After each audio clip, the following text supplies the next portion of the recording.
Coming up on this Thursday edition of NEWSLINE at noon, the leaders of the two Koreas could potentially encounter one another face-to-face in Russia after Moscow says Kim Jong-un responded positively to an invitation to come for a key anniversary celebration in May.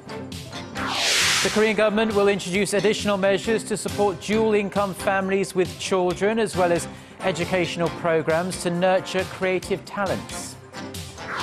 Plus, on the opening day of the World Economic Forum in Davos, Chinese Premier Li Keqiang admits the Chinese economy is slowing, but says there will be no hard landing. These stories and more on NEWSLINE at noon.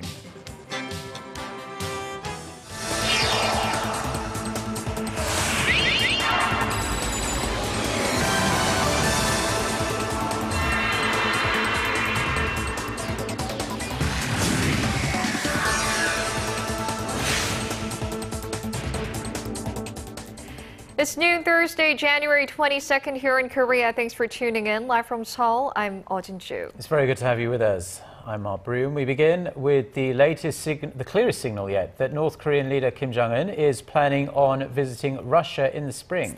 Now, with President Park Geun-hye also on the invitation list to Moscow's key anniversary celebration, there's anticipation the two leaders might come face-to-face for the first time. Son Jung-in has more. North Korean leader Kim Jong-un has given a positive response to Russia's invitation to its World War II Victory Day in May. This, according to Russian Foreign Minister Sergei Lavrov during his annual news conference on Wednesday. His statement echoed President Vladimir Putin's foreign affairs advisor Yuri Ushakov's earlier announcement that they had received the first signals from Pyongyang that Kim was planning to attend the May 9th festivities, which will mark the 70th anniversary of Russia's victory over Nazi Germany. Moscow has invited many global leaders to the celebrations. So far, around 20 heads of state, including Chinese President Xi Jinping, have reportedly confirmed their attendance. Observers say Kim will likely leave his official decision until the last minute. South Korean President Park Geun-hye has been invited, but the presidential office of Cheong Wa-dae says it's still looking into whether she will take up Russia's invitation and stress nothing has been decided yet. Watchers say that if the two Korean leaders both attend the ceremony, the two could potentially exchange words for the first time. At the 60th anniversary in 2005, then South Korean President Roh Moo-hyun attended the ceremony along with leaders from more than 50 countries, including the US, China, and Japan. But then North Korean leader Kim Jong-il was no-show. If Kim Jong-un goes, it will be his first overseas trip since coming to power in 2011. It will also mark the first time a North Korean leader has chosen to go to another country before China. Son Jung-in, Arirang News. The United States says it has no plans to shake up its current North Korea policy. At a press briefing on Wednesday, State Department spokesperson Jen Psaki said Washington's position on North Korea remains the same and no changes are under consideration.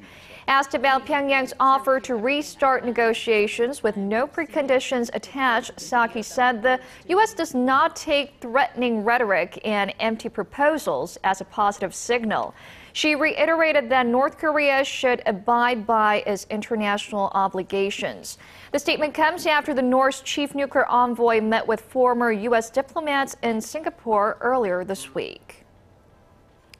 And North Korea says if the movie The Interview were submitted to the Berlin Film Festival, it would provoke an act of terrorism. Pyongyang's foreign ministry said Wednesday that the comedy film, which is about a fictional plot to assassinate North Korean leader Kim Jong-un, is not in line with the purpose of the festival, and Germany is just trying to join Washington in pressuring Pyongyang. It also warned that the release of the movie in Germany would mean freedom of terrorism and violence instead of freedom of speech. However, according to the Korean Culture Center in Germany and local media, Sony Pictures never submitted the movie, but the festival is close to the movie's release in that country next month. The Interview has raked in more than $40 million in profit ever since its online release. Now, encouraging students to pursue their talents and creating an environment where women can more actively take part in the workforce were some of the key goals laid out by related ministries on Thursday. Park Ji-won reports. The action plans of the nation's education and employment ministries for the coming year focus on nurturing creative talent and building a society where workers are rewarded for their skills and not their credentials. For teenagers, the government aims to further promote its so-called free semester program, whereby middle school students are exempt from exams for a semester to give them time to enjoy other pursuits. As of 2014, 25% of middle schools nationwide had implemented the program. The ministry aims to increase that to 70% by the end of this year and to eventually expand it to every middle school by 2016. Our ministry is helping facilitate the necessary procedures so that every sector of society, including economic, social, and cultural institutions, will open their doors to teenagers during their free semesters. For the nation's young people, the government will increase the number of specialized vocational schools to help them find careers at an earlier age. The government will also encourage companies to list specific qualification requirements on their job postings so that job seekers and employers can avoid a mismatch. At the same time, the government hopes to increase women's economic participation in society. The women's employment rate in Korea is still lower than the OECD average, but the Gender Equality Ministry has plans for bringing the rate up. The ministry plans to pressure companies to give a year of automatic childcare leave following 3 months of maternity leave without having to apply. Although we cannot force companies to adopt the system, we will try to give incentive to companies that implement it. There are plans to set up new career centers for women with a variety of diverse career training courses. The training programs are expected to benefit over 17,000 women. The government will also increase the quantity and quality of daycare services, and the nation's daycare centers will be overhauled to follow stricter evaluation standards. Park Ji-won, Arirang News. Now, the government wants to do more to promote and celebrate Korean culture, outlining its plans for 2015. The Culture Ministry says greater access to arts and cultural events are key to making the nation an all-round happier place for everyone. Connie Lee reports. Having a happy life through arts and culture. That's what Korea's Ministry of Culture, Sports and Tourism is promoting in their official plans for the new year. The ministry announced Thursday that one of its major goals is to add more avenues where people can enjoy the arts, especially on the nation's designated Culture Day. Despite efforts to promote this day in its first run in 2014, we found out that the awareness level of Culture Day only stands at 30%. So this year, we plan to bring arts and culture to the people, especially those outside the city or in rural areas. Culture Day falls on the last Wednesday of every month, and on this day you can get free admission or discounts to museums and galleries, and even discounts to concerts or theaters. And this year, more venues, at least 1,800 nationwide, will be participating in this monthly campaign. Another goal for Korea is to boost its national image by promoting its arts and culture to the world. According to an annual index of 50 developed countries, Korea ranks 27th in terms of national brand, with people around the world having more positive perceptions of Germany than any other country. One way Korea will try to improve its image is by joining this year's Milano Expo, a 6-month affair in the Italian city where 145 countries will gather to showcase ideas on food, science, and technology. The ministry also plans to spend more on Korea's tourism industry, from $22 billion in 2014 to $24 billion this year. With the new plans now set to go, the government can now only hope that they will contribute to the people's happiness this year. Connie Lee, Arirang News, Sejong. Korea's Supreme Court is due to deliver its final ruling today for the first sitting lawmaker to be convicted of treason since the 1980s. Former left-wing Unified Progressive Party member Eoh Jin-joo, who you can see there, was accused of plotting to overthrow the South Korean government in the event of a war with North Korea. He was also convicted of leading a shadowy pro-North Korea group called the Revolutionary Organization. He claims the group was solely for peaceful purposes. Last September, he was sentenced to 9 years behind bars and issued a 7-year ban on serving in Parliament. Now, social networking services like Twitter have been known to help terrorist organizations spread their message and connect with the world, and also disillusioned individuals, like the case we've been seeing this week with the young Korean man who may or may not have joined Islamic State. And this kind of event has prompted Korea's censorship body to crack down on terror-related information on SNS. The Korea Communications Standards Commission says it plans to block access on SNS services to information on imitating terrorist acts or joining terrorist groups like IS. The agency is meeting on this Thursday to try and thrash out an urgent bill on this very matter.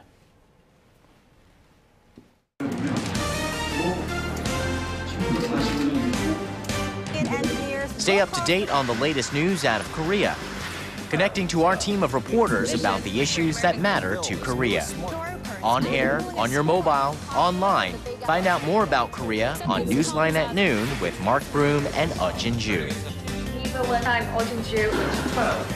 Market researcher, strategy analytics, said Thursday that LG Electronics brought in about... A massive gathering of the world's leaders and businessmen kicked off in the Swiss Alpine city of Davos on Wednesday, addressing the 45th World Economic Forum. Chinese Premier Li Keqiang said that China's slowing growth isn't too much to worry about. Song Ji-sun has more. The downward pressure is there, but Beijing will aim for quality and continued growth in the long term. Those were the words of the Prime Minister of the world's fastest-growing economy after the economy failed to meet the government target for the first time. The Chinese economy logged a 7.4% growth rate in 2014, the lowest in 24 years. Seeking to assure global leaders that China will bring more opportunities to the world if it continues to grow at a medium to fast speed for the next couple of decades, Li reiterated that he will pursue a prudent monetary policy and a proactive fiscal policy. It must be noted that the moderation of the growth rate in China reflects a profound adjustment in the world economy, and it is also consistent with the law of economics. More importantly, we have made further progress on structural reforms. Needless to say, the Chinese economy will continue to face substantial downward pressure in 2015. As the world's second-largest economy sought to assure investors, the world's largest economy is picking up pace. In a survey by PricewaterhouseCoopers conducted before the forum kicked off, CEOs attending the meeting indicated that the U.S. now seems a more attractive market than China by 38 to 34%. This marks the first time the U.S. has come out on top since the firm started conducting the poll 5 years ago. With the IMF having lowered its global growth outlook to 3.5% this year from an earlier forecast of 3.8%, deflation in the Eurozone, structural reforms, and income inequality will be among the major issues discussed at the Davos Forum this year. Song Ji-sun, Arirang News. Korea's credit default risk has shot up to its highest level in 11 months with growing uncertainties in the global financial market. Now, this may be a sign of Korea's still weak economic fundamentals, but experts say it's not all that. Hwang Jie has the details. The cost of insuring the Korean government's debt has risen to an 11-month high as investors seek safer investment outlets. Data by market tracker Super Derivatives shows that the credit default swap premium for Korean foreign exchange stabilization bonds that mature in 5 years came to 67.96 basis points as of Monday. That marks a rise by almost 20 basis points in the past month. Experts attributed the soar to falling global oil prices and lingering uncertainties in financial markets across the world, especially in the Russian, Greek, and Swiss markets. They say such unstable conditions have prompted investors to look for risk-free assets by moving their money to countries like Japan. In fact, the spread on Japan's credit default swaps was lower than Korea at 63.89 basis points, about 4 basis points lower than Korea. But experts add that it's hard to say the rise in the premiums indicates Korea's economic fundamentals are worsening. They say a large part of the increase came from Korea Exim Bank issuing $2.2 billion in government bonds globally, which resulted in a rise in demand to hedge credit risks. Hwang Jie, Arirang News. Taking aim at the low end of the market, Samsung Electronics has launched a new smartphone in Korea that will retail for under $500. The Galaxy A5 is now available for purchase from the nation's three major telecom carriers, SK Telecom, KT and LGU+. You'll be able to pick one up for roughly $450. That's about 40% cheaper than the company's flagship S series. It's a lot cheaper, but the model still boasts a fully metal body and features a 5-megapixel camera along with a 5-inch high-definition Super AMOLED display. The Galaxy A7, another model in Samsung's low-end lineup, is scheduled to be launched next week. The Korean firm is hoping the new models will challenge the rise of lower-end Chinese smartphones. Mobile payment services are all the rage in Korea. Gone are the days of just paying for things with cash or credit cards. You can carry all the money you need for the day on a chip or barcode in your smartphone if you feel like it. Small firms want in on the action as well, but a complex web of regulations are holding them back. Kim Jong-un reports. Touch here, touch there. Try taking public transportation here in Korea, and it won't take you long to see commuters simply placing a card on a reader for hopping on the bus or on the subway. The RF, or radio frequency card, enables users to pay for their fares without ever having to open their wallets, showing how much Koreans prefer faster and easier ways of payment. And because of this, startup companies like TouchWorks are trying to introduce a mobile payment method as an extension of its current services. The company's touching service allows users to accumulate membership points through an app without having to search through their device for a barcode. Around 550,000 users are currently using the touching app, with more than 1,000 stores nationwide participating in the service. TouchWorks' plans to expand into the mobile payment market is in line with an IT trend in Korea called fintech, a combination of the words financial and technology. The trend is changing the way we pay or transfer money and creating business opportunities.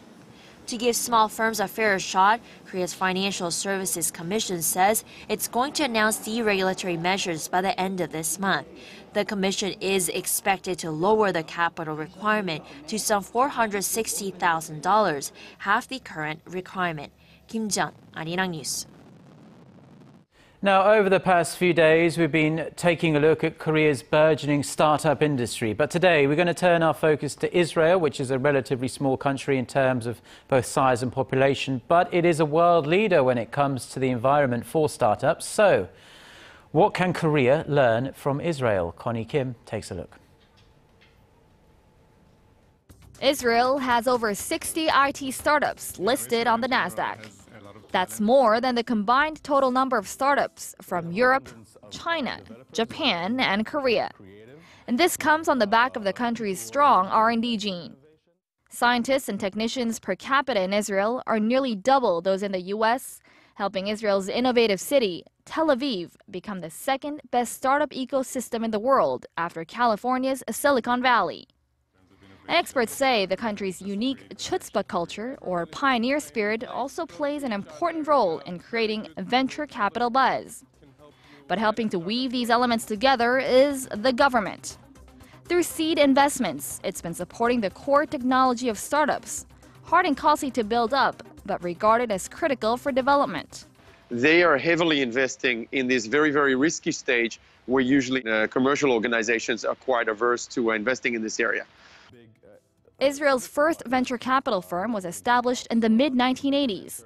By 1993, the government collaborated with the private sector to form Yozma, one of the country's largest venture capital funds.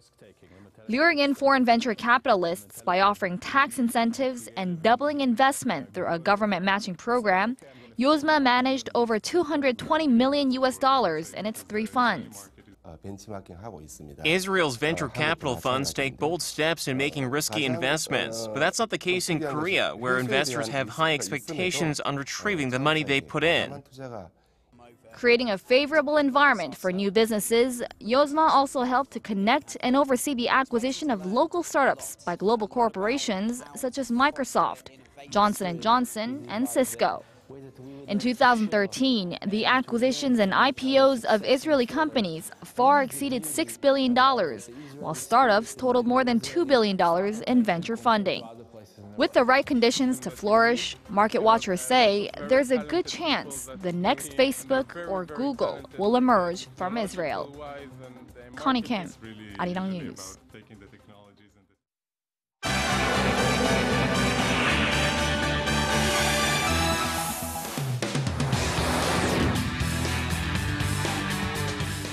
Now we're going to take a look through some of the other global headlines we're following this lunchtime in Seoul with our very own Eunice Kim, who's standing by at the news center for us. Yeah, Eunice, a tentative peace deal was reached in the late hours of Wednesday between the Yemeni president and the Houthi rebels who appear to be holding him. Tell us more about this agreement.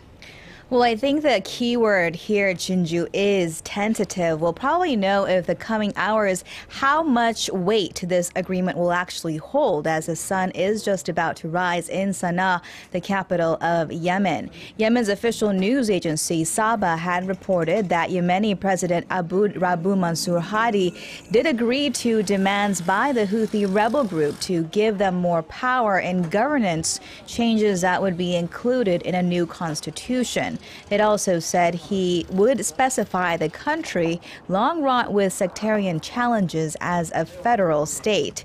Now, in exchange, the Shiite rebels, which had taken over much of the capital since September, agreed to pull back from the presidential palace it had seized, as well as other points of interest, and also release the president's chief of staff. As late as Wednesday evening, Houthi gunmen were holding guard outside of President Hadi's home, where he was believed to be holed up in the latest spate of violence.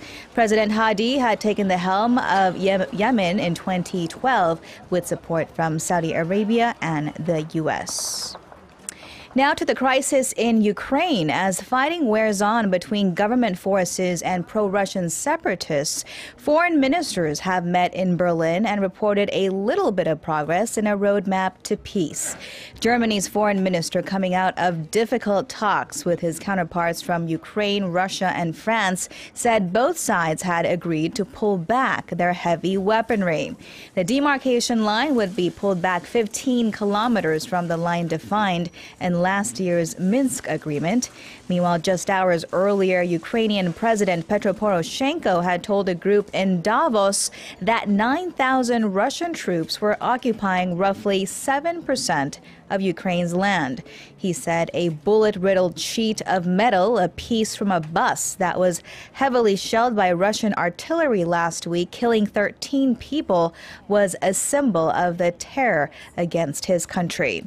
Russia's Foreign Minister Sergei Lavrov said the allegations should be backed up by facts and that he hoped for progress at the peace talks.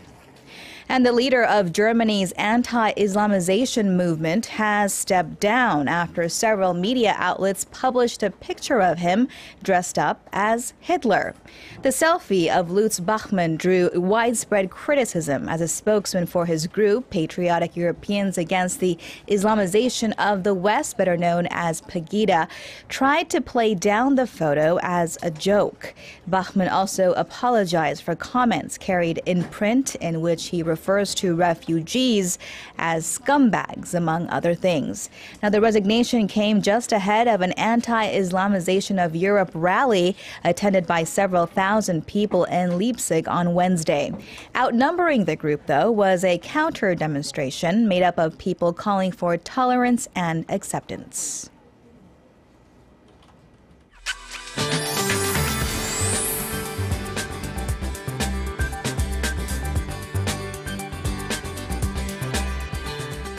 Good afternoon. The mountainous regions in Gangwon-do and Gyeongsang-do provinces received heavy snowfall, with some regions getting nearly 15 centimeters of snow, and it's likely to keep snowing until late at night out in the east, while some parts in the inland region could see light flurries during the day. In the meantime, the rest of the country should continue to enjoy mild winter weather.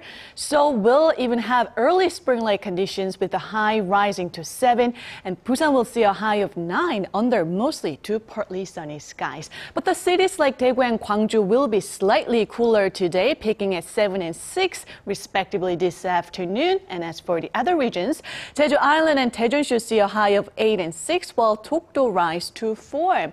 Now, temperatures will likely remain on the warm side till the end of the weekend, making for great conditions to be outdoors. That's all for me today. Back to you, Mark and Jin-joo, in the studio. Well, thank you very much, as always, Jiyeon, for the weather. And that's all we have for you today on our Thursday edition of Newsline at Noon. Join us at the same time on Friday. Thank you for watching.